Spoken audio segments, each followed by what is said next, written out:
네, 반갑습니다. 오늘은 5학년 수학 공부 방법에 대한 간단한 로드맵 안내하고 전반적인 수학 공부에 대한 질의응답 시간을 가지겠습니다. 어제 6학년 부모님들은 많이 오셨던데 오늘 5학년 부모님들은 어, 생각보다 적게 오시네요. 예약은 더 많이 하셨는데. 자, 시작하겠습니다. 혹시 어제 오셨던 분이 있으시면 음, 안녕하세요. 저희가 지금 녹화하는 중에 그래서 얼굴 안 나오시는 게 좋으실 것 같아요. 화면을, 비디오를 중지해 주시면 더 좋겠습니다. 잠깐만요.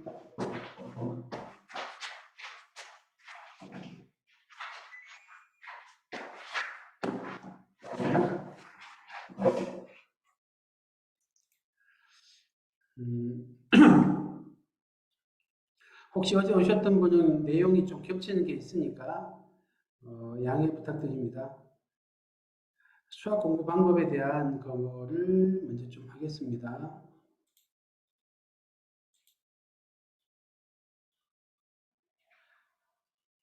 네, 오늘은 수학 공부 방법에 대한 5학년 간담회입니다. 어, 바쁘실 텐데 귀한 시간 내주셔서 감사합니다. 음, 현재 중1이 고교학점제 1기가 될 예정이에요. 현재 초5는 고교학점제 3기입니다. 그래서 3기는 좀 대비가 될 것 같아서 사실은 고교학점제가 어떻게 되는지 보고 해도 되는데 그런데 현 2015 개정 교육과정도 스케줄대로 진행되지는 않았거든요. 그래서 혹시 몰라서 5학년도 조금 알아두시면 좋습니다. 왜냐하면 고교학점제 대비를 1년 만에 하는 게 아니고 한 3, 4년에 걸쳐서 미리 대비를 해야 되거든요. 그래서 미리 하려면 좀 알아야 돼요. 저희가 지금 녹화하고 있기 때문에 비디오를 중지하시는 게 조금 더 좋으실 겁니다. 저희가 이게 유튜브에 올리기도 하거든요, 이거를. 그러니까 사생활 보호를 위해서 비디오 중지, 화면을 꺼주시는 게 더 좋습니다. 제가 추천드리는 건 화면을 꺼주십시오. 자, 나중에 오신 분은 화면을 끄시는 게 좋습니다. 비디오 중지 눌러주십시오. 자, 고교학점제는 지금 뭐 거의 실시되는 거는 확정적이고요. 2022 개정교육과정도 고교학점제에 맞춰서 진행되고 있습니다. 고교학점제가 되면 여러 가지가 바뀌는데요. 그 중에 가장 중요한 것 몇 개만 말씀을 드리면 내신 절대평가, 수능 절대평가, 교과목 종류가 급증하는 것 이런 것들이 있습니다. 하나씩 조금 볼게요. 이거는 저희가 몇 번 했던 내용이라 간단하게만 할게요. 화면 꺼주십시오. 저희 이거 유튜브에 올라가기 때문에 개인 초상권 보호를 위해서 화면을 꺼주시는 게 좋습니다. 비디오 중지해 주십시오. 네, 감사합니다. 아니면 뭐 다른 화면을 비추시든지. 첫 번째 교과목 수가 굉장히 많이 늘어날 예정이에요. 특히 현재 2015 개정 교육 과정에서는 심화 과목, 전문교과 1이 있는 심화 과목이 수능 범위에서 빠지고 학교에서 대부분 선택을 안 하는데요. 이게 진로 선택 과목으로 들어옵니다. 그래서 심화 과목이 좀 심하게 많이 일반 교육과정 안으로 들어와요. 이게 큰 차이입니다. 두 번째, 내신이 절대평가됩니다. 학생들이 여러 과목을 선택해서 듣기 때문에 한 반에 10명 이렇게 수강하는 수가 있어요. 그러면은 상대평가를 할 수가 없어요. 10명의 4%는 한 명이 안 되거든요. 그래서 A 학점이 아무도 없게 되니까 절대평가를 하게 됩니다. 성취도 평가라고도 하는데요. 90점 이상은 A, 80점 이상은 B 이런 식으로 갑니다. 현재 중학교가 그렇게 하고 있고요. 중학교에서 A 학점 수가 약 25%, 4분의 1이 A를 받습니다. 그러니까 A를 못 받으면 타격이 크고요. A 받아도 변별력이 상위권에서 별로 없습니다. 이런 식으로 될 예정이에요. 4학점인데 85점 받았다. 그 수강생의 평균은 64.4다. 80점 넘었기 때문에 B이다. 전체 55명이 수강했는데 A 학점은 7.3%, B 학점은 30.9% 이렇게 합니다. 그럼 학점 부풀리기는 방치가 어느 정도 돼요. 다만 이거 가지고는 변별은 좀 어렵다. 수능도 이렇게 될 예정입니다. 절대평가가 될 예정이에요. 지금 국어, 한국사, 제2외국어가 절대평가인데요. 국어가 아니고 영어가. 근데 국어, 수학도 절대평가로 될 예정이고요. 과목도 탐구 과목이 빠질 가능성이 매우 높습니다. 그래서 국영수만 출제될 가능성이 높고요. 시험 범위도 고2 일부까지만 나올 거예요.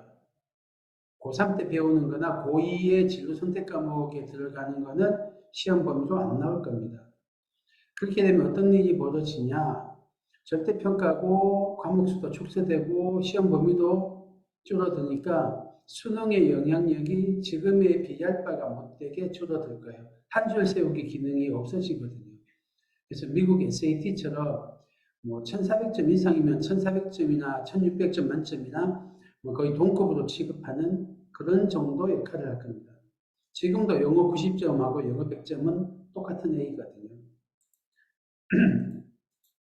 그러면 변별을 어떻게 할 것이냐? 현재는 수능이 중요합니다. 상위권에서는. 그 다음 내신인데 고교학점제가 되면은 내신 학점하고 학생부 수능 비교과 이런 것들보다 더 중요한 거가 관호예요. 이게 뭐냐면 코스입니다. 자기 전공하고 관계되는 심화 과목을 얼마나 많이 수강해서 A를 받았느냐. 거기에 선생님이 뭐라고 학생부에 기재를 해주시느냐. 이것이 가장 중요하게 될 겁니다. 그래서 코스가 가장 중요합니다. 미국이 이미 이렇게 하고 있어요. 코스가 중요합니다. 여러분이 입학사정관이라면 수원, 수투, 미적분, 물원, 화원, 지원 6가지만 드러내야 하고 거기에 플러스 고급 수학, 물리투, 고급 물리학, 물리학 실험 이런 심화 과목을 더 드러내야 하고 누구를 뽑으시겠어요? 얘는 2015 개정 교육과정에서도 이렇게 선택할 수 있어요. 2022 개정 교육과정이 되면은 훨씬 더 심화 과목이나 선택 과목의 수가 더 많습니다. 그래서 딱 진로에 맞게 선택할 수 있는 게 더 많아요. 누구를 뽑으시겠어요? 당연히 똑같은 A를 받았다면 후자겠죠. 그래서 심화 과목을 많이 듣는 게 중요하다. 두 번째로 원래는 고교학점제가 되면은 자사고, 외고 이런 게 다 폐지될 예정이었어요. 그런데 올 초에, 올 초도 아니죠. 한 2달 전에 논란이 됐던 외고 폐지 논란이 되면서 자사고는 존치하고 외고도 존치하는 거로 거의 결정이 났어요. 그렇게 되면은 굉장한 혼란이 생깁니다. 서울대의 절반은 일반고에서 와요. 나머지 절반은 딸랑 100개밖에 안 되는 특목고에서 오거든요. 얘들이 내신 상대평가로 상당히 내신이 불리한 데도 이래요.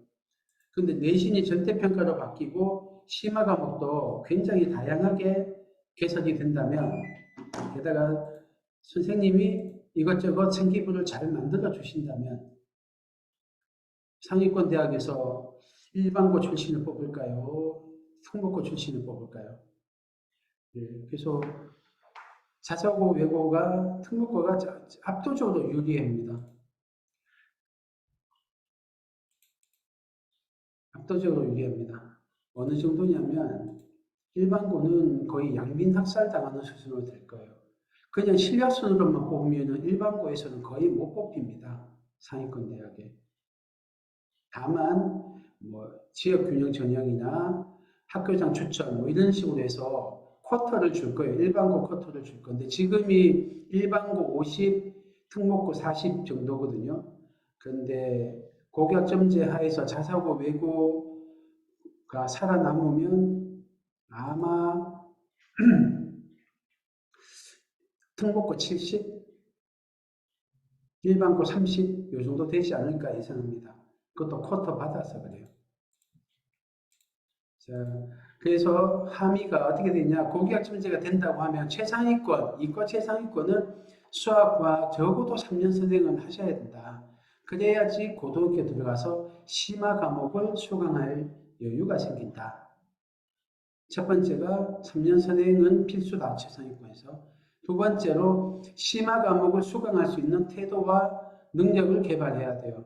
왜 그러냐면 예를 들면은 수학원 이러면은 누구나 다 수원을 수강하거든요. 그러니까 수원 학원이나 인터넷 강의가 많이 발달해 있어요. 그런데 고급 수학, 물리학, 실험 이런 식으로 나가버리면 그걸 수강하는 학생이 몇 명 안 된단 말이에요. 인공지능 수학 이러면 누가 수강하겠어요? 수능에도 안 나오고 학교 내신도 절대평가인데 수강생 자체가 전국으로 따져도 뭐 1000명, 2000명 요 수준일 거예요. 그런 과목은 개설할 수가 없어요. 그럼 어떻게 공부하느냐? 자기 혼자 공부해야 되는 거예요. 지금도 외대부고 민사고 이런 데서는 대학교 1학년, 2학년 과정을 고등학교 때 애들이 수강하거든요. AP라는 이름으로. 하나고 이런 데서. 그거를 학원 다니면서 할까요? 혼자 할까요? 혼자 합니다. 혼자서 책 보고 학교 수업 들으면서. 그래서 학교 수업만 듣고 혼자서 심화 과목을 공부할 마음이 나야 되고요. 그걸 소화할 수 있는 능력이 돼야 돼요.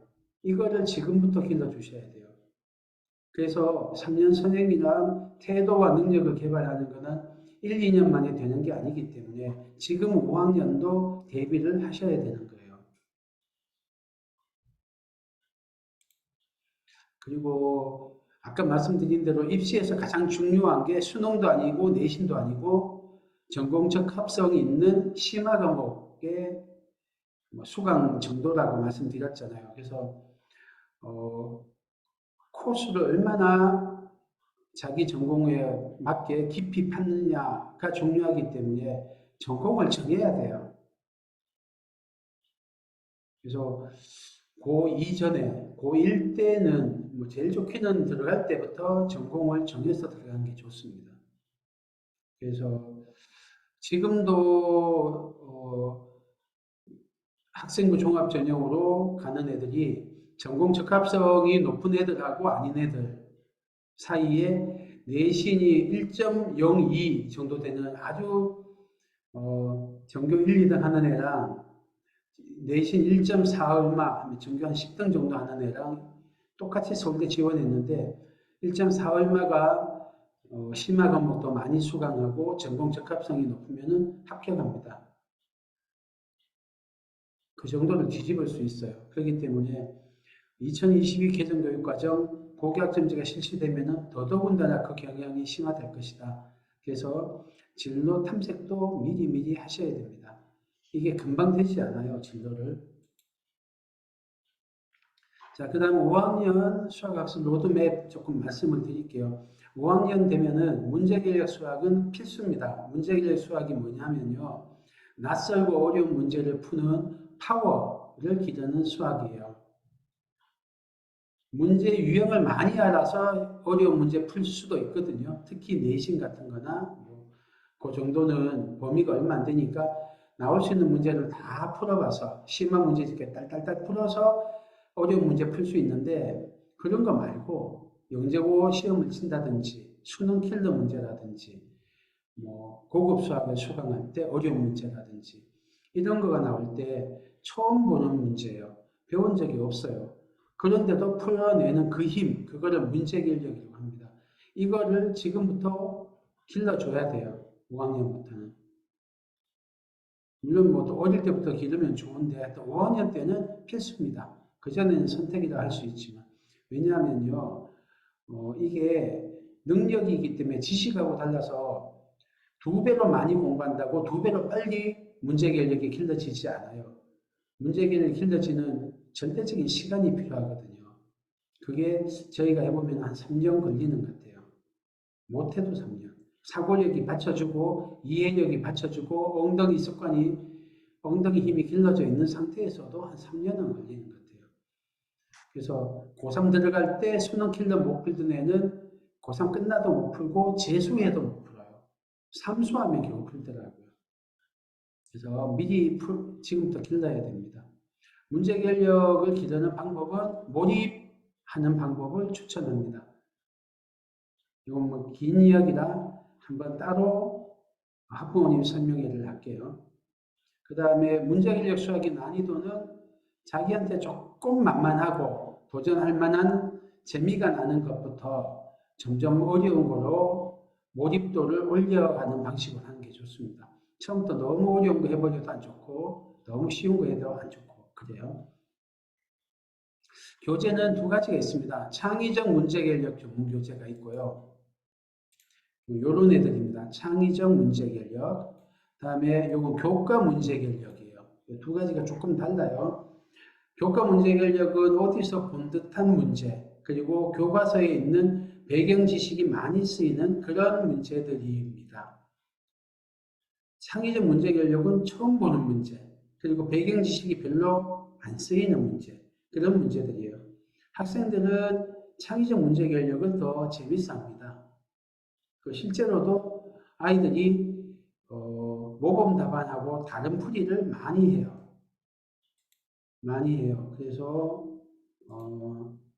보면은 그 풀이가 모범 답안보다 더 좋을 때도 있고요. 어쨌든 간에 애들이 만만하니까 쉽게 다루려 들고 또 머리 쓰는 맛이 있어서 재밌어요. 근데 교과 문제 결력 문제는 처음부터 좀 배경 지식을 모르거나 다른 문제 유형을 공부가 덜 돼 있으면 잘 안 풀려요. 그 풀이도 외길 풀이, 한 가지 풀이인 경우가 많아요. 그래서 애들이 좀 재미없어하고 그래요. 게다가 교과 문제 결력은 아이디어를 떠올리고 문제를 이해하고 아이디어를 떠올리는 이해력과 착상력보다는 다 알겠는데 계산을 좀 꼬질꼬질하게 실수 없이 해야 되는 실행력을 강조하는 경우가 많아요. 그래서 좀 긴장도는 높고 가시밭길 문제인데 그래서 어렵긴 어려운데 진짜 깊이가 있는 문제는 아닌 게 많아요. 그래서 문제 결력이 좀 덜 길러지더라고요. 그리고 애들이 부산도 잘 있고요. 그래서 저희가 문제 결력 기르는 데는 교과 심화 문제집도 좋습니다. 그것도 좋은데 많은 애들이 재밌게 도전해서 높은 레벨까지 올라가고 부상 없이 가는 데는 창의적 문제 결력 전문 교재가 더 좋더라고요. 그래서 5학년들이 많이 하는 교재 제가 필드 수학, 팩토 1031, 3% 이런 거 적어놨습니다. 저희 학원은 필드 수학하고 1031을 많이 씁니다. 왜 문제 결력이 필요하냐면요. 이런 식이에요. 5등급으로 시작했어요. 근데 능력이 낮아요. 아는 것도 적어요. 그래서 지식을 쌓아요. 개념과 원리를 공부하고 유형 문제집만 풀면은 성적이 올라갑니다. 4등급, 3등급. 근데 자기 능력에 한계가 있어서 고3 돼서 어디서 끝나요? 능력치가 조금 높은 애 같으면 하면은 금방 4등급 되고 3등급 되고 2등급까지 가는데 그게 끝이에요. 그리고 능력이 좋았던 애는 금방금방 해서 1등급까지 갈 수 있어요. 그러니까 나중에 되면 수학은 머리를 타고나야 되나 봐. 그런 이야기를 하는 거예요. 하지만 능력이 개발 안 되는 방식으로 하니까 자기 능력, 수학 머리죠. 문제 결력의 한계만큼 한계를 못 넘어서는 건데 능력과 지식을 동시에 다 개발하는 방식. 요렇게. 요런 식으로 가면은 지식도 늘고 능력도 성장하니까 높은 경지까지 이룰 수 있어요. 그래서 지식을 쌓되 문제 결력을 기르는 것을 꼭 병행을 해야 됩니다. 그래서 5학년 때 되면 이제 슬슬 어려운 데로 들어가는데 문제 결력이 약하면은 문제집마다 힘들고 또 진도도 잘 안 나가지고 풀면은 안 풀리니까 애들도 재미가 없고 그렇게 돼요. 그래서 문제 결력이 있으면 진도도 쭉쭉 나가고 심한 문제도 쭉쭉 나가니까 좋아요.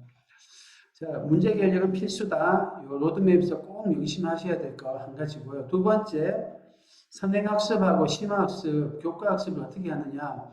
한 상위 4% 정도 되는 학생 같으면은 힘껏 할 수 있는 한 극심화 선행을 해야 돼요. 그냥 심화 선행도 아니고요. 극심화 선행을 해야 돼요.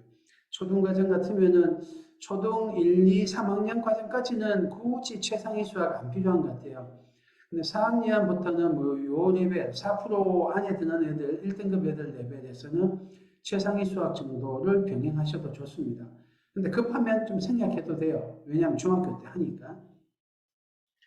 그래서 4, 5학년 과정부터는 최상위 수학을 한다.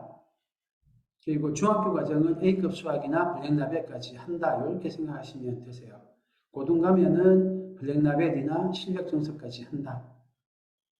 다음 상위 4%에서 한 10%는 2, 3년 심화 선행. 극심화는 아니에요. 심화 선행. 뭐 응용서 또는 준심화서까지 하면서 나가고요. 자기 학년, 예를 들면 5학년 1학기, 5학년 2학기 이렇게 자기 학년은 선행 진도는 중2 거를 하더라도 자기 학년 거는 최상위 같은 거를 같이 하는 거를 추천드립니다. 그리고 이렇게 하는 전제 조건은 문제결력 전문 교재를 병행한다는 거예요. 아까 말씀드린 필지 수학 같은 걸 병행하면 좋습니다. 다음에 상위 10%에서 25%, 뭐 상위권이죠. 상위권인데 얘들은 1, 2년 심화 선행하고 자기 학년 심화, 극심화까지는 꼭 필요한 것 같지는 않아요. 아직은 문제결력이 극심화를 소화할 정도가 잘 안 되는 경우가 많아요. 근데 뭐 도전해서 머리를 키운다는 의미에서 극심화를 해도 좋은데 그 에너지로 문제결력 전문 교재를 하는 게 더 좋더라고요. 뭐 그거는 선택이신 것 같고 그리고 이 레벨 학생들부터는 요걸 좀 해야 됩니다. 설명하기가 뭐냐면요. 예를 들면 분수의 통분을 배웠어요. 그러면은 분모가 다른 분수를 더할 때 왜 통분을 해야 되지? 약분을 배웠어요. 왜 이렇게 하면 되지? 이렇게 서로 쏙쏙 지우면 왜 같은 분수의 크기가 안 변하지? 이런 거를 자기가 설명할 수 있어야 돼요.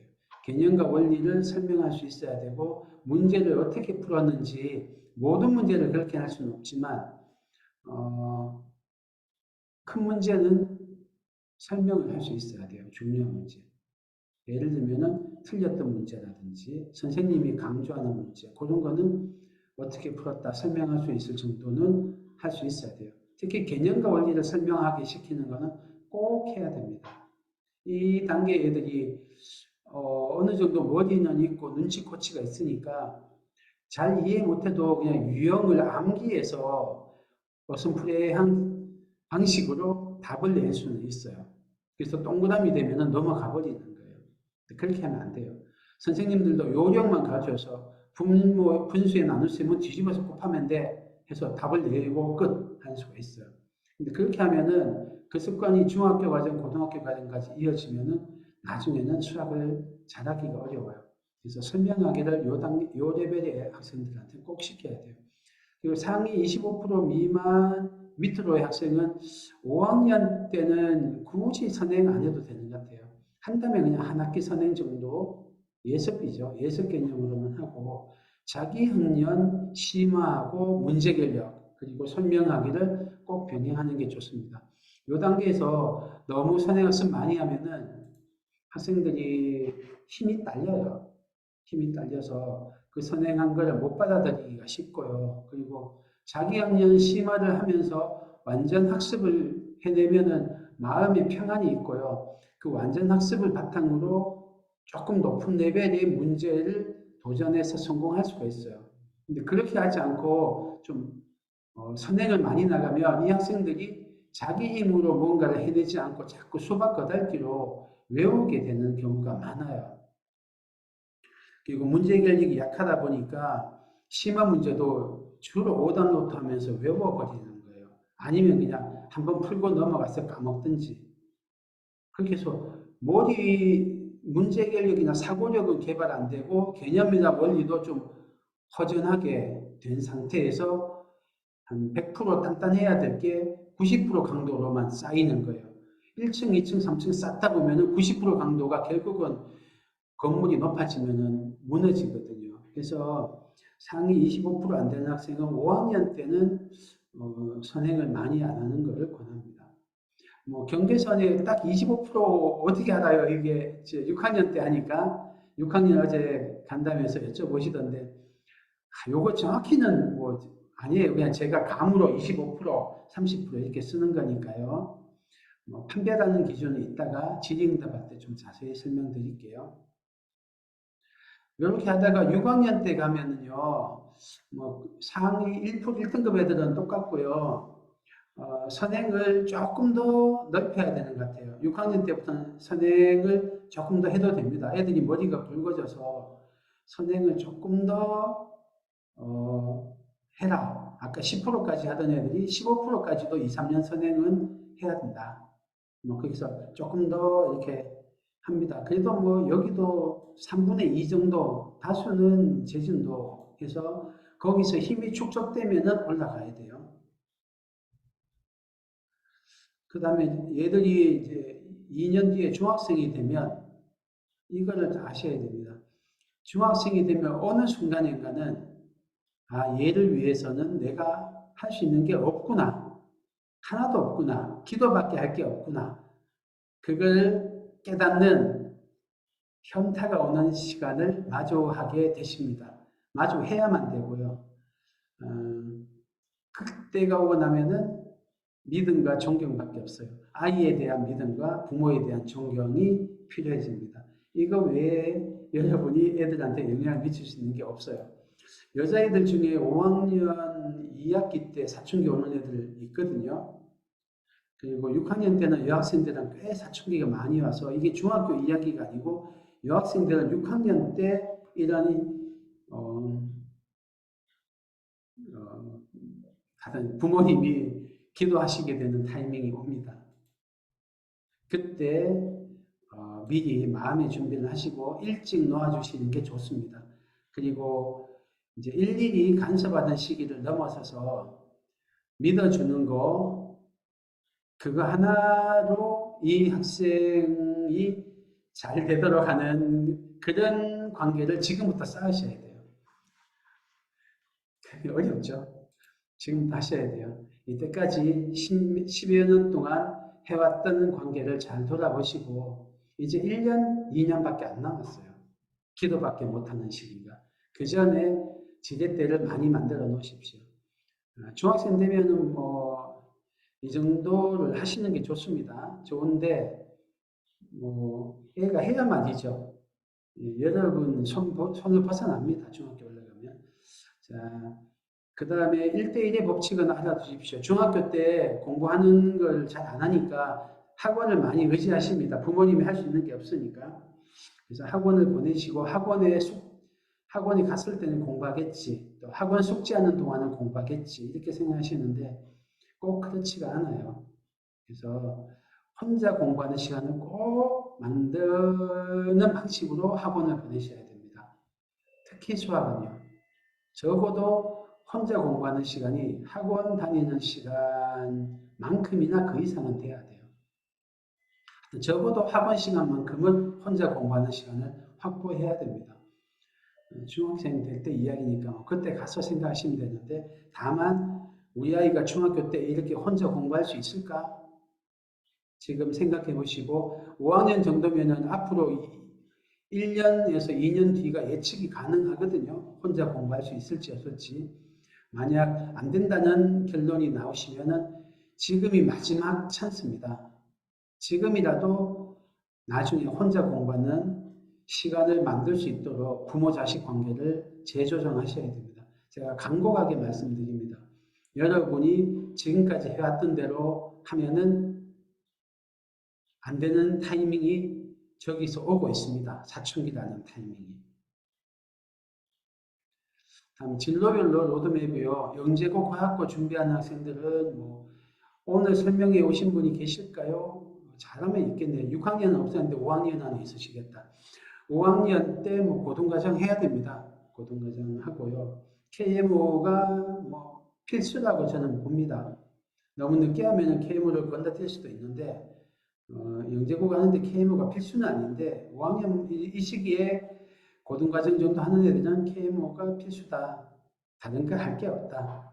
이거를 대체할 만한 수준 높은 도전 과제가 잘 없어요. 그래서 KMO 한다고 보시고요. 뭐 이분들은 저희 영재센터 설명회 같은 데서 설명을 들으셨을 거기 때문에 좀 건너뛰고요. 자사고를 노리거나 이과 최상위 노리는 학생들, 이 학생들은 초6, 중1 정도에는 고등을 간다. KMO는 필수는 아니다. 이렇게 생각하시면 되고 거기에 맞춰서 진도를 나가시면 됩니다. 일반고 이과 상위를 한다고 하면은 중2 올라갈 때 고등한다. 중2 중반쯤에 고등 들어간다 생각하시면 되고요. 지금 5학년 때 어느 정도 알고 있으면 되냐면 자기 진도해도 할 수 있어요. 사고력이 개발되어 있고 부모 자식 관계가 좋고 엉덩이에 힘이 좀 형성되어 있는 애들 같으면 그리고 독해력이 있는 애 같으면 지금 딱 5학년 1학기 거 하고 있어도 지금부터 해도 일반고 이과 상위권 할 수 있는 진도는 갈 수 있어요. 갈 수 있어요. 문과 상위 얘들은 선행을 많이 할 필요가 없습니다. 국어하고 사회 같은 걸 해야 돼요. 그래서 선행을 많이 하지 마시고 다만 심화하고 문제 결력을 우선으로 해야 됩니다. 중3 때 고등하는 정도면 되니까요. 네, 지금 5학년 때는 굳이 선행을 많이 안 해도 됩니다. 문과는. 문과 지향하는 애들은 수학은 깊이 하는 게 더 중요합니다. 문제 결력 꼭 하시고 심화 문제집 꼭꼭 하십시오. 할 수 있으면 자기 학년은 꼭 최상위까지 시키십시오. 자, 교과서 어떻게 공부하면 좋냐? 이해 중심으로 해야 돼요. 요령 암기로 하면 안 돼요. 능력 개발하는 방식으로 해야 돼요. 문제 결력 같은 거 개발하고 이해력을 개발하는 방식으로. 정리 중심. 문제 풀고 오답노트하고 넘어가고 자꾸 진도만 나가지 마시고요. 학생이 자기 거로 소화하는 과정을 줘야 돼요. 저희 학원에서 지금 교과 프로그램 상위권 애들 거는 뭐 저희가 10여 년 동안 이제 아주 잘 개발되어 있는데요. 중위권, 중상위권 학생들 프로그램은 조금 약했다고 볼 수 있어요. 그래서 GTG 하면 부모 뒷받침되고 잘하는 애들만 다니는 교과라면 그런 학원으로 소문나 있었는데 저희가 프로그램을 좀 개발했어요. 그래서 AI 누적 복습이라고 계속 정리를 시키면서 강제 복습을 시켜요. 예를 들면 6학년 2학기 할 때 6학년 1학기 거를 강제 복습을 계속 시켜요.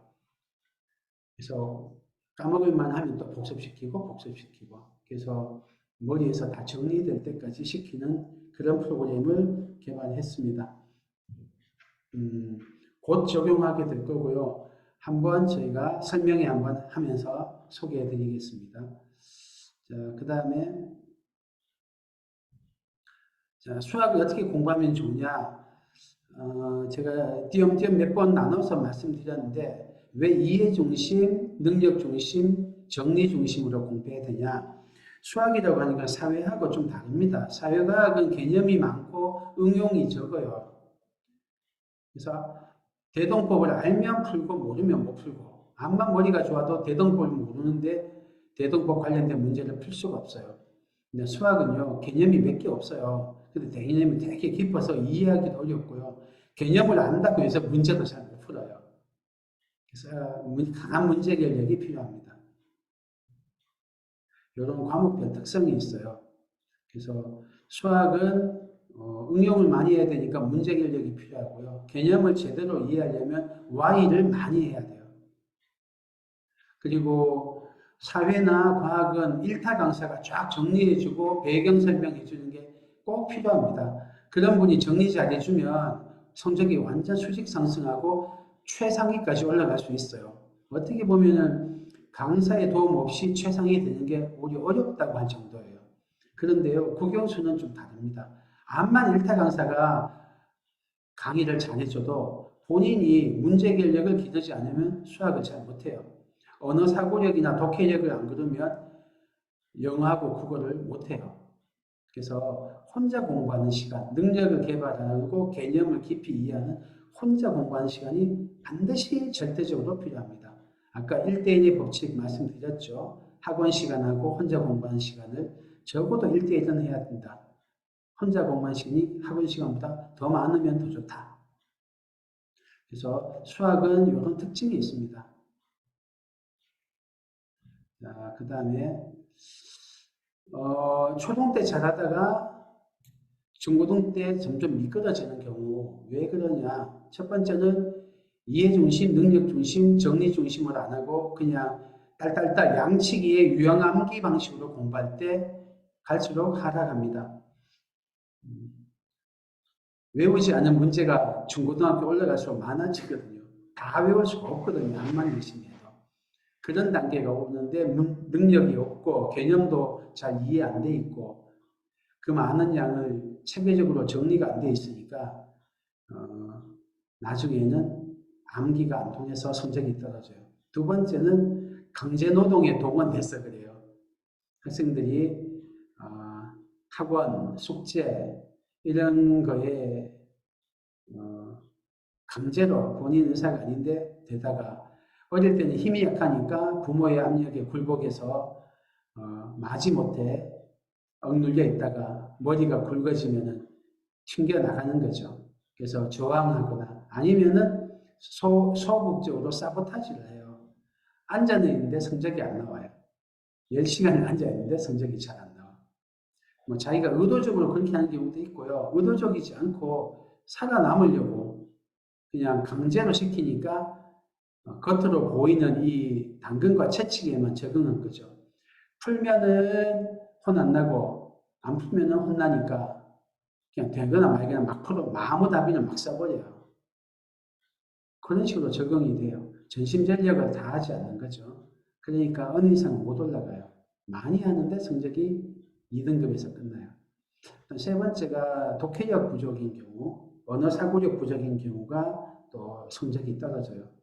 그래서 네 번째로는 한 줄 세우기. 남하고 비교 경쟁에서 동기를 부여받던 애들이 점점 올라가면은 잘해도 불안하고 교만해지고 못하면은 열등감에 빠지고 기가 죽고 그래요. 이렇게 상대 비교를 해가면서 공부하는 애들이 나중에는 점점 성적이 떨어지더라고요. 근데 자기 마음에 들 때까지 내가 어제보다 더 성장하리라. 이 문제를 꼭 해결하리라. 이 내용을 완전 내 거로 소화하리라. 이렇게 문제나 지식과 대결하는 절대 경쟁을 하는 경우에는 갈수록 공부가 재밌고 다른 사람이 잘하든 못하든 신경을 안 쓰니까 마음도 편하고 멘탈도 강해요. 그래서 성적이 올라갑니다. 그 다음에 성적이 지금 조금 낮은 학생들을 위해서 제가 이 페이지를 넣었는데요. 우리 애는 수학머리가 육도표민 같아요. 이렇게 생각하시는 분들이 있으실 거예요. 현재 보이는 모습만 가지고 현재 성취도를 가지고 5학년쯤 되니까 이제 등급을 나누기 시작하시거든요. 근데 그렇지 않다. 좋은 방법으로 많이 하면은 지금 보이는 모습은 부모님 보시기에 한심할 수 있어도 걱정스러우실 수 있어도 됩니다. 저는 많이 봤습니다. 불가능할 것 같은 애들이 됩니다. 8등급, 전체 9등급이에요. 8등급이면 하위 10%예요. 위에 90%가 있고 밑에 10% 안에 들던 애가 수능 1등급까지, 상위 4%까지 올라가는 것도 봤고요.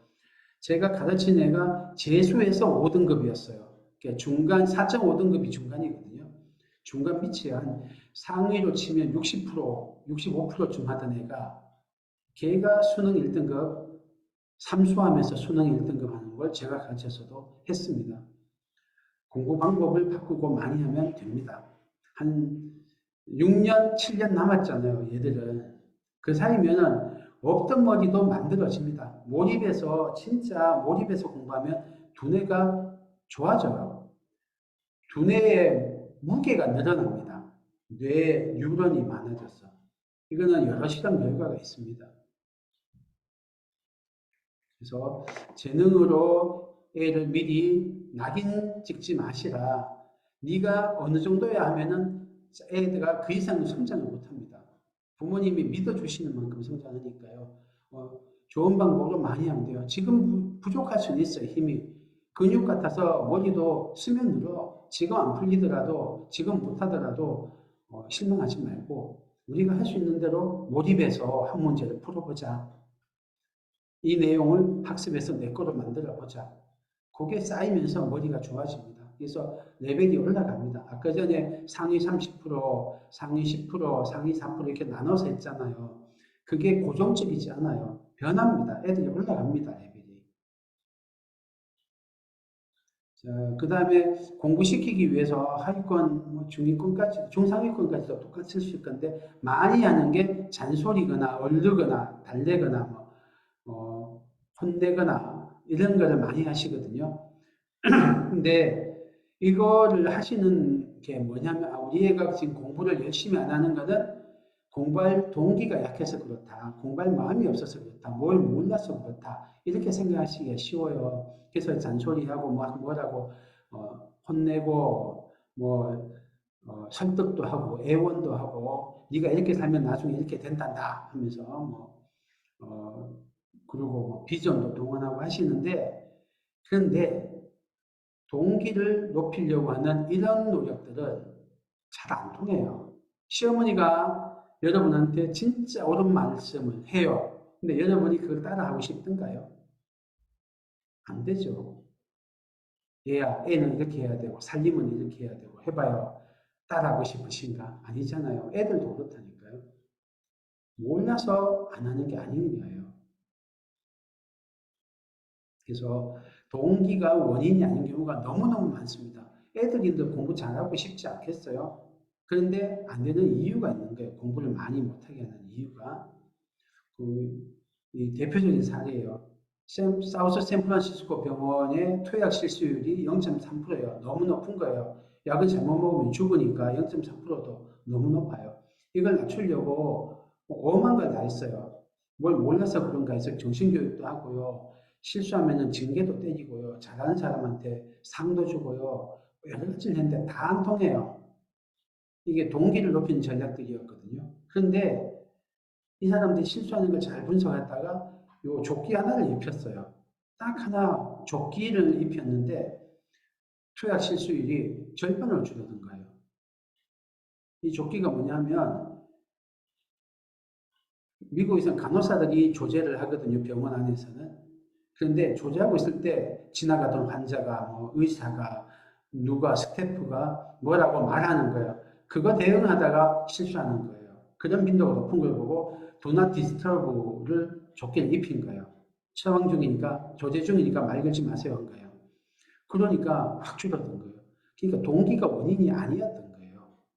간호사들도 잘한 마음이 있었던 거예요. 그래서 여러분이 아이들한테 잔소리를 해가지고 마음이 바쁘거든요. 5학년 되면 이제 곧 중학생 되고 이제 공부 시작해야 되는데 이때까지 놀던 애가 안 하고 뭐 이상한 짓 했었고 하니까 마음이 바쁘실 텐데 잔소리를 마셔라. 고함 지듯이 마셔라. 성질 낸다고 얘가 동기부여가 돼서 열심히 하는 거 아니에요. 동기가 원인이 아니에요. 자, 하버드 대학의 프라이어 교수가 실험을 했어요. 여러 가지를 보상을 걸고 성적이 어느 게 많이 오른 거 했어요. 어떤 그룹은 성적이 올라가면 10점 오르면 10만 원, 20점 오르면 20만 원 줄게. 하여튼 큰 돈을 줘. 애들 입장에서 큰 돈을 줘요. 근데 딴 데는 숙제 다 해오면 얼마 줄게. 큰 돈 아니에요. 그냥 스티커 같은 거예요. 출석하면 스티커 줄게. 이런 식으로 공부하는 거에 보상을 줬어요. 그랬더니 어디가 성적이 많이 올랐을까요?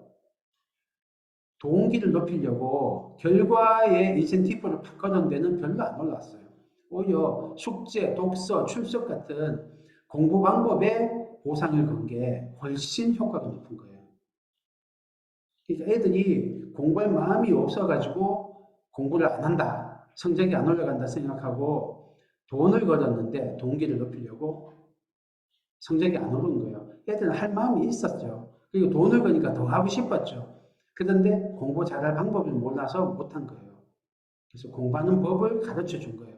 숙제하기, 출석하기, 책 읽기 이런 것들. 그러니까 성적이 올라요. 이런 종류의 시험은 굉장히 많습니다.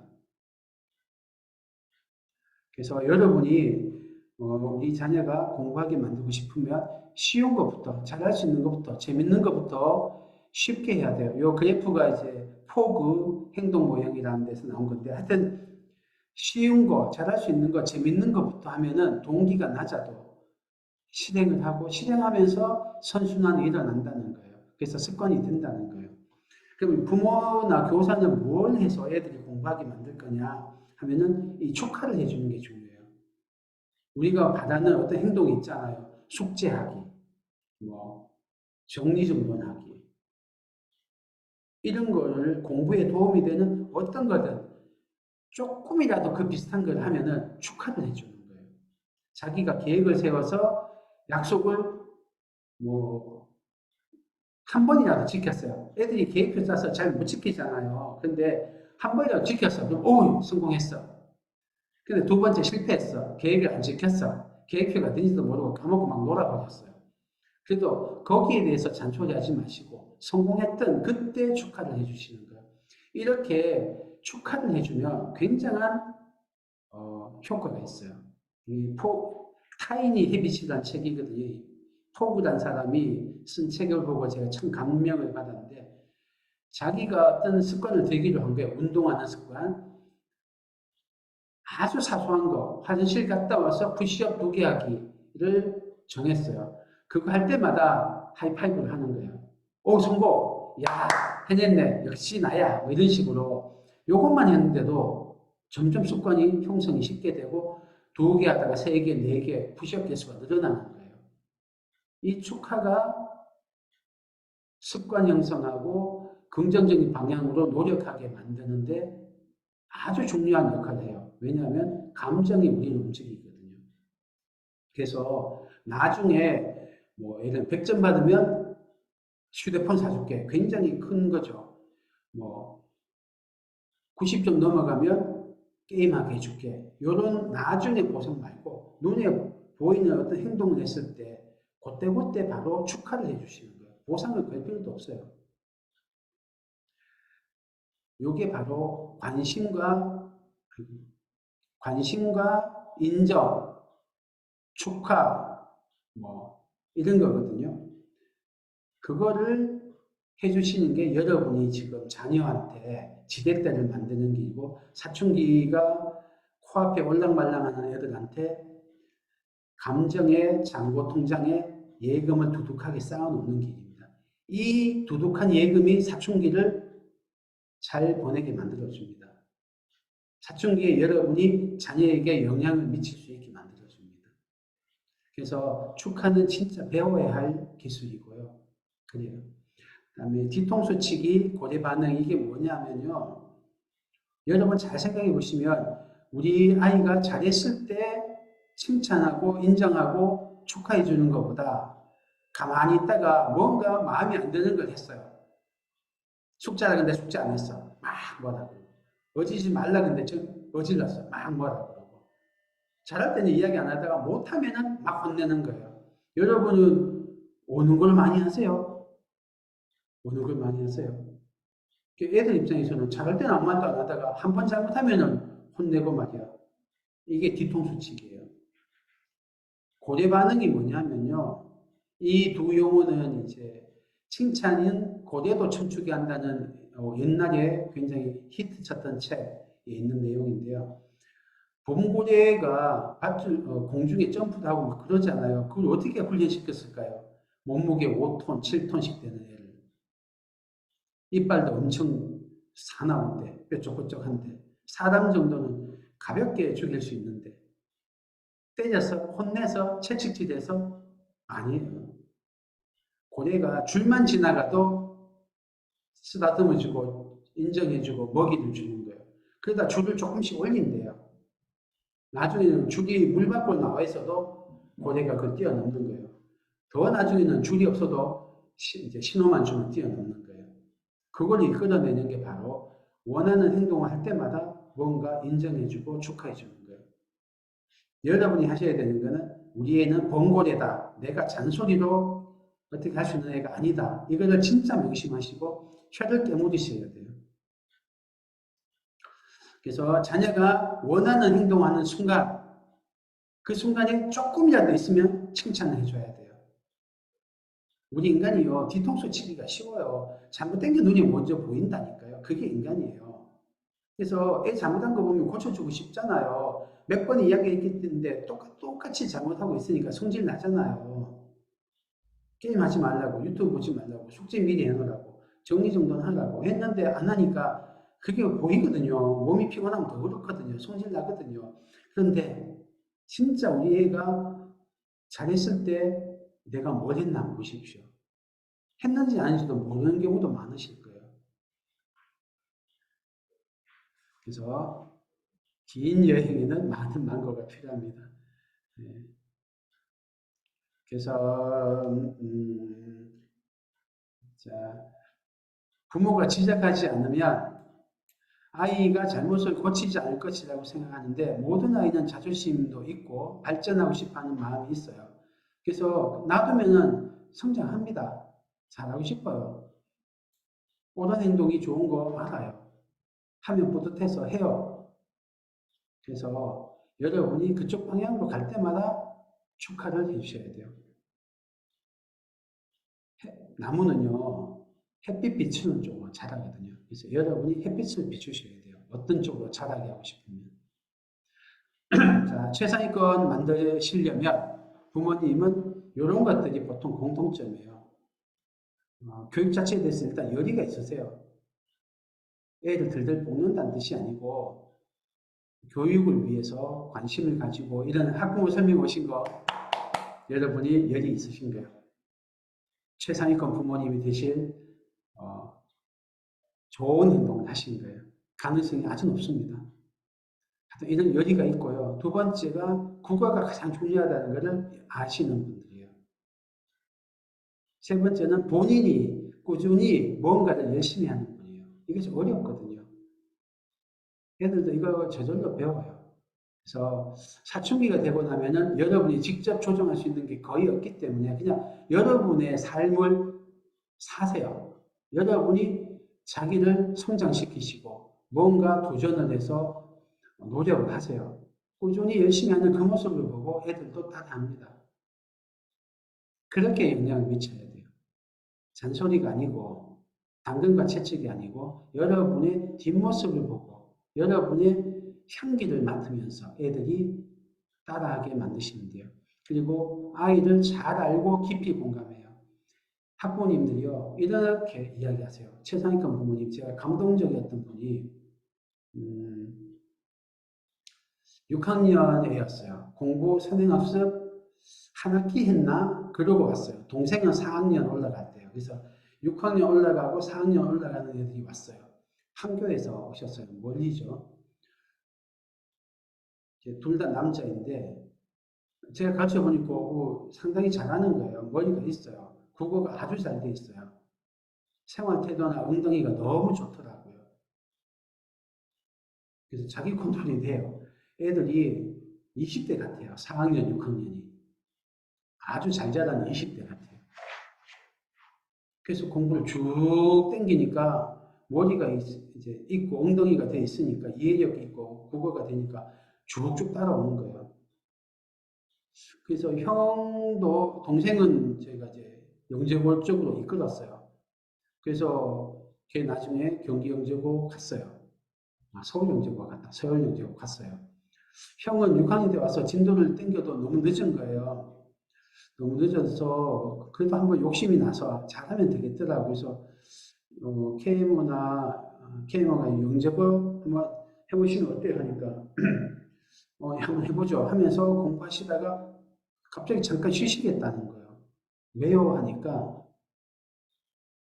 우리 애가요 국제 변호사 되는 게 꿈이에요.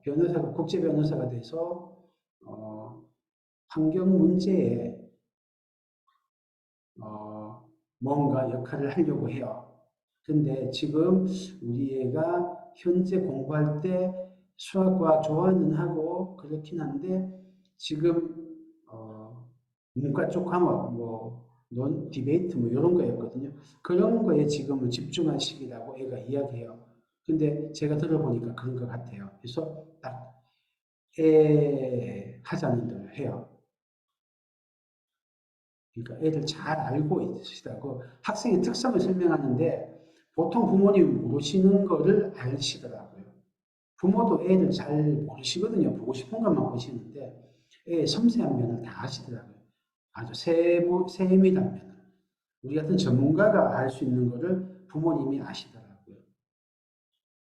나중에 얘 한성과고 갔어요. 왜냐면 중간에 이제 서울 어, 대치동 쪽으로 전학을 갔거든요. 그래서 네, 공부 늦게 시작했는데 서울영재고 한성과고 가더라고요. 그래서 여러분이 하셔야 되는 게 이런 거예요. 아이의 관심을 가지고 믿어주시고 니는 잘할 수 있다. 지금 보이는 모습은 맞지만 나는 네가 잘할 수 있다고 믿는다. 기대를 하시고 나가다가 넘어지면은 일어서라고 격려해 주시고 조금이라도 한 발짝이라도 나가면 넘어졌다 일어서기만 해도 와 대단해 잘했어 하고 축하해 주고 이런 거가 여러분이 하실 일이에요. 이것만 하면 애는 잘하고 싶습니다. 성장합니다. 여러분이 기대한 이상으로 뻗어나갈 수 있어요. 자, 그래서 여기 김지명이라는 분이 쓴 책이에요. 지금 대학교 3학년 정도 나이인가 그래요. 스스로 뒤집는 붕어빵이라고 유퀴즈에도 나왔던 사람이에요. 유재석 씨 나오는 수능을 만점 받고 서울대 의대에 수석 합격한 사람인데 이 양반이 이력이 특이해요. 6학년 때 백혈병이 생기는 거예요. 그래서 6학년 중학교 1, 2, 3 이 시기 동안 계속 항암제 맞고 그 암투병을 하는 거예요. 그러니까 정상적인 학교 생활을 못 해요. 누워 있거나 병원에 있거나 뭐 후유증으로 있고 키도 작고 머리도 다 빠지고 뭐 그런 상황이에요. 그러니까 학원은 언감생심, 학교도 잘 못 가는 그런 수준이었거든요. 그래서 공부를 놓으려면 얼마든지 놓을 핑계가 있고 누구도 뭐라고 안 하고 자기도 내가 이 독한 항암제 맞고 공부하는 거는 진짜 안 되지 이렇게 생각할 수 있는데 자기도 그렇게 이야기해요. 그렇게 핑계 댈 수 있는데 나는 내가 할 수 있는 최선을 다하겠다 해서 그 와중에도 공부를 합니다. 인강을 들으면서 혼자 공부를 해요. 병원에서도 공부하고. 그래서 서울대를 가요. 강남애가 아니에요. 강북이거든요. 그렇게 교육 여건이 안 좋은 데서도 갑니다. 부모가 잘 사는 집이 아니에요. 어머니 혼자서 애를 키우는 사람이에요. 그런데 갑니다. 어떻게 했느냐? 제가 이 책을 요약하니까 이분은 이렇게 안 썼어요. 근데 제가 요약하니까 첫째, 아이가 부모를 존경합니다. 아이가 부모를 존경하면 게임 끝납니다. 이건 끝이에요. 아이가 부모를 무서워하면은 나쁜 의미로 게임 끝이고요. 아이가 부모를 경멸하면 나쁜 의미로 게임 끝이고요. 근데 아이가 부모를 존경하면 좋은 의미로 게임 끝입니다. 여러분은 더 이상 할 게 없습니다. 애가 알아서 공부합니다. 최선을 다합니다. 할 수 있는 최선을 다하고 행복하게 최선을 다합니다. 여러분이 사춘기가 눈앞에 있기 때문에 뭘 하셔야 되냐? 공부 한 자 더 갖추는 게 아니고 이 존경을 얻으셔야 돼요. 두 번째로 이 노력을 조금이라도 했어요. 그랬더니 뭔가 성취가 있어요. 그래서 성취감이 느껴져요. 그랬더니 더 노력하고 싶어져요. 이 선순환이 어릴 때부터 있었고 부모님이 그걸 어릴 때 잘 세팅하셨더라고요. 어릴 때 한자 급수 공부 같은 거 하고 뭐 그런 걸 해요. 꼭 공부 아니더라도 뭐라도. 그래서 노력을 했더니 어려움을 딛고 성공했고 그랬더니 성취감이 커서 더 노력하게 되고 나중에는 최선을 다하고 몰입해서 거기에 푹 빠져드는 단계까지 가는 거예요. 그런 선순환을 경험하게 하시는 게 중요합니다. 지금부터라도. 그래서 작은 성공을 축하해 주십시오. 아주 작은 성공이라도. 이건 부모가 관심을 안 가지면 안 보여요. 세 번째로는 정체성이 나는 어떤 사람이야가 높은 레벨의 정체성을 가지고 있어요. 중고 집단이 이 친구 같으면 서울대 의대에서 치료를 받았거든요. 나는 좀 서울대 의대에 이런 의사가 될 거야. 라고 중거 집단을 설정한 거예요. 그것도 좀 자기 같이 아픈 애들을 돕는 사람이 되겠다라고 하는 숭고한 뜻을 품은 거예요. 나는 숭고한 사람이고 존귀한 사람인 거예요. 이런 정체성이 형성되니까 거기에 걸맞게 노력을 하는 거예요. 핑계대는 이런 찌질한 행동 안 하는 거예요.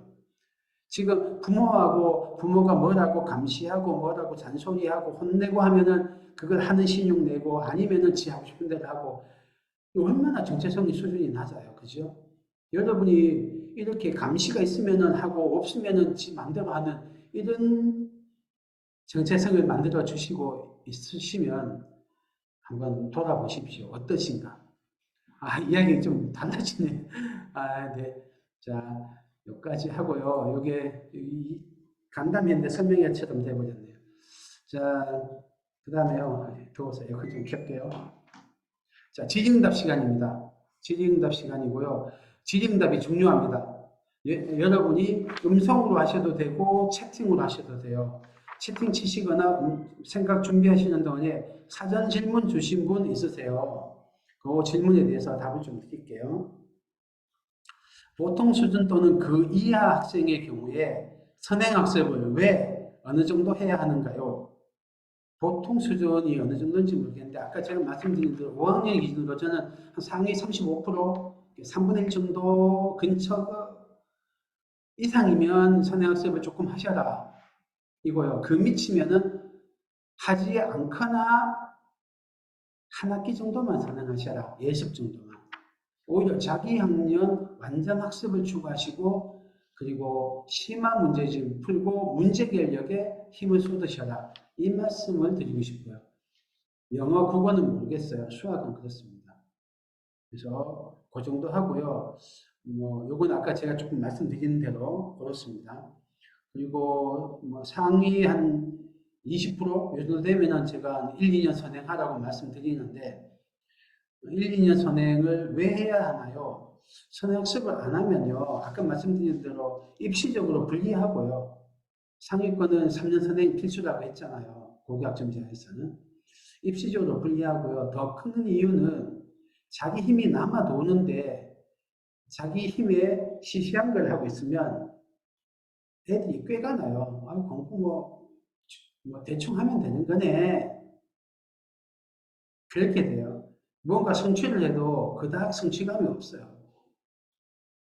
그래서 공부에 대해서 꾀가 나고 교만한 마음이 생기고 성취감이 없는 심심한 상황을 만들어주지 않기 위해서 자기 힘에 도전적인 상황을 해주는 게 성장이 되고 성장하는 재미가 있어요. 노력하는 맛이 있고요. 그 노력하는 중에 성장이 있기 때문에 선행학습을 합니다. 자, 그래서 결론은 자기 힘에 맞게 선행하자. 힘이 안 되면 현행하고 남아 돌면 선행하고 많이 남아 돌면 많이 선행하고 그러자예요. GTG 교과에서는 이런 학생을 어떻게 지도하는가요? 보통 수준 또는 그 이하 학생이죠. 저희가 이런 학생 반이 잘 없어요. 저희가 3학년이나 4학년 때 재진도반을 만드는데도 나중에 저절로 좀 빨라져요. 저희가 상위권 지향인 학원이라서 더 그렇더라고요. 그런데 저희가 이제 새로운 프로그램 개발 중에 있습니다. 좀 어느 정도 개발이 됐어요. 그래서 누적 복습 시스템을 만들어서 학생들이 자기가 진도 나갔던 과거의 거를 계속 다지고 다지는 강제 복습을 좀 시킵니다. 그래서 저희가 이 프로그램을 하고요. 지금 새로운 한 반을 만들려고 저희 내부에서 연구 중입니다. 만들게 되면은 저희가 한번 광고를 낼게요. 모집 광고를 내서 한번 모집하겠습니다. 다음에 보통 아이는 몰입 공부를 어떻게 시작하나요? 몰입은 제가 강조를 많이 해서 이런 질문 하신 것 같은데 질문해 주셔서 감사합니다. 몰입은요, 제가 학원 설명회에서 한번 자세히 다룰게요. 이거는 워낙 중요한 주제고 아이들에게 크게 도움이 되는 주제라 좀 길게 해야 될 것 같고요. 내용도 복잡해요. 간단하게 말씀드리면 몰입 중에는 지식을 배우는 몰입이 있어요. 다음 문제를 해결하는 몰입이 있어요. 이 두 개가 조금 달라요. 좀 달라요. 학습 몰입은요, 이 단계의 아이들이 하기가 조금 쉽지 않습니다. 학습 몰입은 조금 쉽지 않은데, 어, 이런 거예요. 자기의 시간 대부분을 1분 1초를 아껴가면서 공부를 해요. 특히 어느 한 과목을 집중적으로. 그럴 때 몰입이 돼요. 몰입이 되면은 굉장히 행복하고요. 머리도 좋아집니다. 저도 그런 몰입 경험이 몇 번 있는데 그때가 참 행복했던 기억이 나요. 너무나 가슴이 막 벅차오르듯이 행복해요. 그리고 뇌에 그날 배운 게 다 정리가 되고 확 깨어지고 이해가 되고 이해 안 되는 걸 골똘히 생각하다가 아 이렇구나. 내가 생각 못한 이것과 이것이 이렇게 연결되는구나. 내가 노력해서 막 흩어진 지식들을 쫙 정리를 해서 완전 내가 딱 이해가 됐을 때 그런 성취감이 있고 기쁨이 있어요. 그렇게 몰입하는 것은 좀 어려운데 아이들을 작은 몰입으로 만드는 경험들을 시키면 좋아요. 학습에서 제일 대표적인 게 급수시험들입니다. 영어 급수시험, 한자 급수시험 이런 종류가 한국사 급수시험도 있거든요. 그런 거를 이용하시면 학습의 몰입을 유도하시기 좋습니다. 어떤 계기가 있으니까 예를 들면 한국사 급수시험을 신청을 하셨어요. 그래서 한국사 5급 그걸 준비하기 위해서 한국사 공부해야 될 책을 딱 정해놓고 이걸 완전히 이해하려고 노력을 해요. 그러면 몰입이 좀 잘 됩니다. 급수시험을 이용하시기를 권합니다. 뭐 최단위 100번, 최단위 90번 이런 식으로 잘게 쪼개놓은 거죠, 미션을. 그러면 그 자체가 피드백이 돼서 몰입이 잘 일어나요. 그래서 몰입이 올라가려면 적당한 난이도와 즉각적인 피드백 이런 게 필요하거든요. 그래서 급소시험 종류, 뭐 최단위 100번 같이 미션을 쪼개놓은 게 도움이 되고요. 일단 문제 해결에 대한 몰입은 오히려 이게 애들이 도전하기 좋습니다. 저희 사고력 수학이 문제 해결에 대한 몰입을 유도하는 방식으로 구성이 되어 있어요. 제가 이 몰입이라는 책이 황농문 교수님이 쓴 책이랑 몇 개를 연구를 하면서 우리 사고력 수학에 도입을 했어요. 그러니까 황농문 교수님이 저의 사부 인셈인데 사부 중에 한 분인 셈인데 저희는 이제 쉬운 것부터 잘할 수 있는 것부터 재밌는 것부터 해서 점점 애들이 몰입도를 올려나가요. 나중에 되면은 30분, 1시간씩 한 문제를 붙들고 애들이 낑낑거려요. 도와줄까 하면 싫다고 그래요. 그 스트레스가 있거든요. 안 풀릴 때 답답한 마음. 그걸 애들 이겨내면서 문제에 몰입을 해요. 어떻게 몰입을 시키냐면 쉬운 것부터 잘할 수 있는 것부터 재밌는 것부터 해서 계속 피드백을 주면서 성취감을 맛보게 해요. 그리고요, 이런 사고력 수학 아닌 다음에는 문제개혁 수학이 조금 그런 역할을 합니다. 얘들이 만만하니까 몰입하기가 쉬워요. 교과 시험 문제는 어려워서 몰입이 잘 안 돼요. 몰라서 못 푸는 것 같거든요. 그래서 자꾸 몰입을 안 하고 학습을 하게 돼요. 그래서 창의적 문제개혁 전문교재가 문제개혁을 기를 때 더 좋다는 이유가 몰입하기 쉬워서 그래요. 만만하니까. 내가 모르는 건 없는 것 같거든요. 그래서 머리만 쓰면 되는구나 싶어서 달려들기가 쉬워요. 그리고 풀이도 여러 가지고. 그래서 그렇고요. 그다음에 이제 조금 더 큰 애들 5학년인데 선행학습을 해서 문제개혁 전문교재가 이제 레벨을 벗어난 애들이 있어요. 걔들은 지금 KMO 들어갈 단계일 건데 걔들은 KMO나 영재고 요 라인으로 가시면 계속 도전할 거리가 있어서 큰 몰입을 하기가 쉬워져요. 1시간 몰입이 아니고 5시간 해야 풀리는 거, 한 이틀 해야 풀리는 거, 일주일 해야 풀리는 거 이런 식으로 점점 몰입도가 많이 필요한 문제들에 도전이 되는 방식일 거예요. 되는 레벨로 올라가야 돼요. 그게 이제 KMO하고 영재고 입시고요. 많은 학원은 KMO 영재고를 암기를 시켜버려요. 문제 유형 학습을 시켜버려요. 이게 너무 흔하니까 또 쉬우니까 이 방법은 답 이제 점수 올리기 제일 쉬운 방법이니까 이렇게 체크하는데 저희 학원 같은 경우는 몰입을 유도합니다. 그래서 애들이 어떤 경우는 2주 동안도 한 문제를 풀어요. 그래서 그 문제에 몰입해서 풀기 때문에 애들이 머리가 많이 좋아집니다. 그래서 저희가 초등학교 5학년, 6학년, 중1 요때 KMO 수상자가 나오는 이유 중에 하나입니다. 학습을 안 시키고 몰입을 시키기 때문에 그래요. 그 다음에 조금 더 큰 애들 같은 경우 그리고 KMO 이쪽 라인이 아니다 하면은 몰입할 수 있는 장치가 잘 없거든요. 그리고 교과 진도는 나가야 되는데 2시간 동안 한 문제도 못 풀었다. 그러면 진도 못 나가고 학원 숙제 다 못하고 망하잖아요. 그래서 몰입이 안 돼요. 오늘 2시간 공부하기로 시간을 비웠는데 학교 마치고 학원 피해서 2시간도 길거든요. 근데 문제가 30분 했는데 안 풀려. 애가 맨정신에 그걸 못 버팁니다. 몰입을 못 해요. 압박감이 너무 커서. 그럴 때는 어떤 방법을 택하면 좋으냐면요. 그냥 그 문제를 쪽지에 적어라. 포스트잇에 적어라. 그래서 들고 다니면서 짜투리 시간에 풀어라. 통시간, 2시간 통시간은 숙제하거나 진도 나가거나 학습을 하는데 쓰고 한 10분 해보고 안 풀리면은 그냥 넘겨. 그 문제는 들고 다니면서 풀거나 내일 풀 거야. 그래서 일단 진도는 나가고요. 그 양을 확보하고 안 풀리는 문제만 들고 다음 날도 해보고 그 다음 날도 해보고 진짜 안 풀리면은 계속 들고 다니면서 하다 보면 문제가 외워지거든요. 그래서 어느 순간에는 틈만 나면 그 문제를 생각하고 있는 자신이 발견돼요. 그러다가 보통은 딴짓할 때 산책하거나 밥 먹거나 자다 일어날 때 하고 풀려요.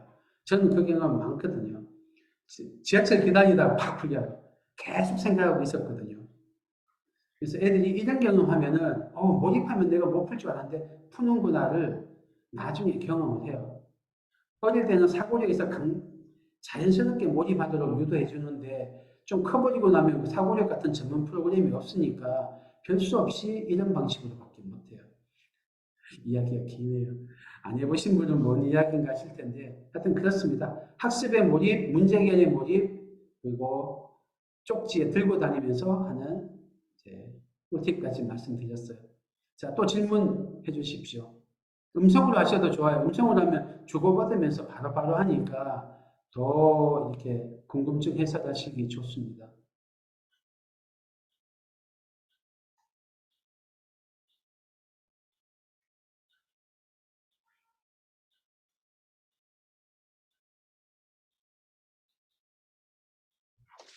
아, 6학년 부모님들 때도 보니까 타이핑 치느라고 좀 기다리시더라고요. 제가 좀 더 기다릴게요.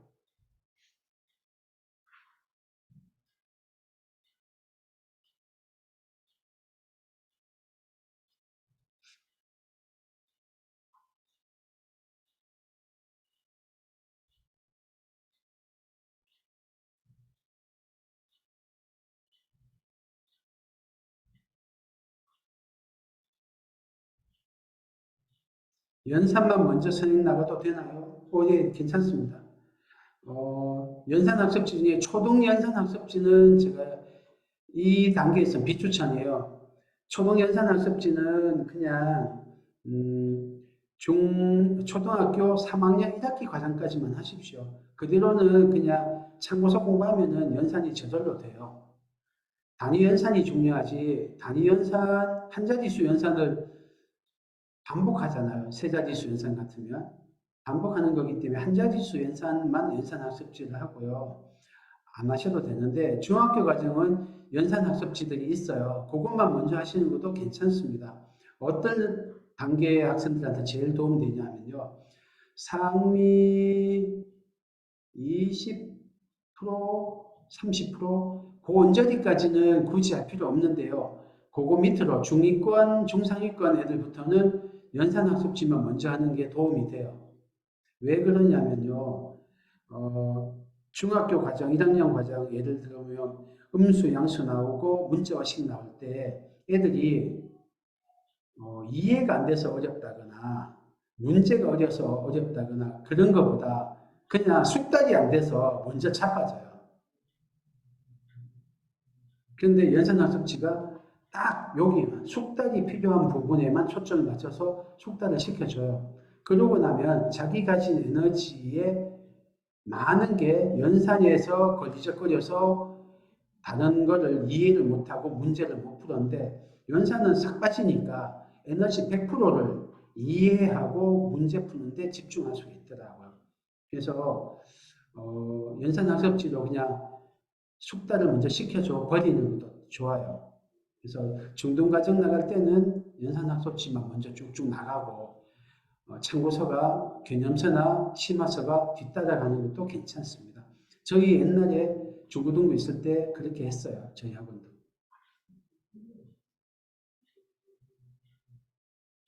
답이 되셨나요? LY님? 나가도 되나요가 아니고 나가는 거를 근데 상위권 애들은 그럴 필요 없어요. 네. 문제 파악, 과정 정리하는 연습은 어떻게 하면 좋을까요? 예. LY님 감사합니다. 문제 파악하는 연습, 과정 정리하는 연습, 음, 문제를 파악하는 연습, 이거는 문제결력 전문 교재 하면서 연습하는 게 제일 빠르고요. 제일 빠르고요. 교과 심화 문제집에서는 이 훈련이 좀 덜 돼요. 왜냐면 위축돼 있어, 마음이. 그래서 교과 심화 문제집에서는 문제 파악하는 훈련이 좀 덜 됩니다.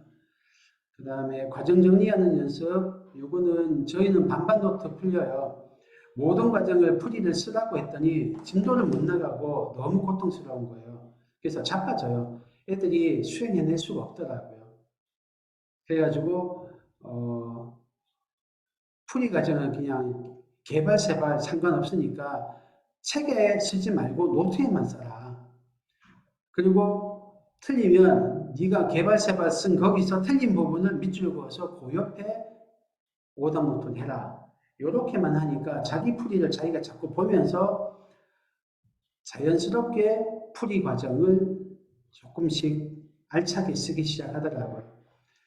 그래서 애들이 별로 부담 없이 풀이 과정 쓰는 훈련이 되는 방법이 저희가 반반 노트예요. 실수도 많이 줄어요. 이렇게 하면. 그냥 오답 노트 하면 실수가 안 잡혀요.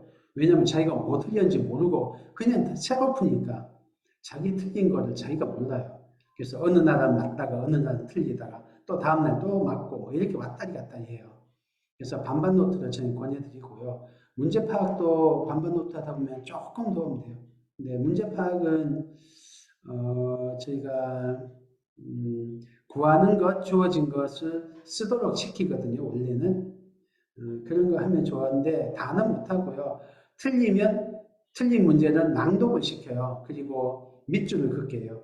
구하는 거는 동그라미, 그 다음에 조건마다 밑줄이나 사선을 그어서 끊도록 시켜요. 끊긴데요. 그래서 구하는 것 동그라미, 다음 조건은 밑줄이나 끊기. 이렇게 시키면 문제 파악이 늡니다. 근데 모든 문제를 그렇게 시킬 수는 없고요. 틀린 문제 위주로 그렇게 하면 좋습니다. 그 다음에 연산도 느립니다. 네, 연산 느린 애들은 연산학습지 저는 추천합니다. 지금 이 학생은 제가 아는 학생이라 연산학습지가 계획 안에 있습니다. 그래서 연산학습지 하면 좋습니다. 네, 또 질문 없으십니까?